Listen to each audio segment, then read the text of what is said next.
وسلم على حبيبه الكريم الأمين العزيز محمد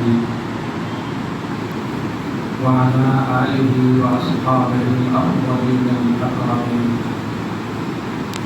أما بعد فأعوذ بالله من الشيطان الرجيم. بسم الله الرحمن الرحيم.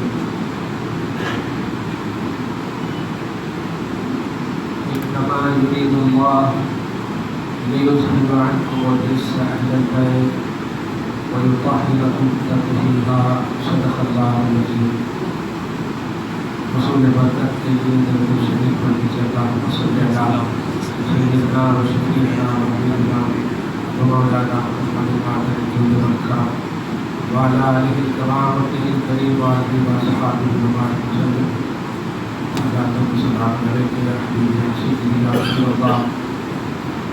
صلی اللہ تعالی وسلم. یوم عاشوراء اللہ کی توفیق سے اس کے حبیب اعظم صلی اللہ علیہ وسلم کی عنایتوں سے اللہ رب العزت نے ہم سب کو عطا فرمایا ہے. جن مسلم بھائیوں نے روزے رکھے ہیں اللہ پاک اپنے حبیب پاک کے وسیلے سے قبول فرمائے. جو کسی وجہ سے نہیں رہ سکتے ہیں وہ آئندہ اللہ تعالیٰ کے توفیق نصیب فرمائے. روزے کو حسنین کریمین سے بڑی نسبت حاصل ہے. قرآن پاک پر نمبر 30 میں سورہ دہر میں آیت نمبر 8 سے لے کر کے 28 تک کل 10-11 آیتیں ہیں. اس کی تفسیر میں آپ دیکھیں گے اجمالی طور پر آپ کو بتاؤں حضرت امام حسن اور امام حسین ایک مرتبہ بیمار پڑ گئے. تو حضرت فاطمہ اور حضرت علی اور ان کی کنیز حضرت فضہ تینوں نے یہ منت مانی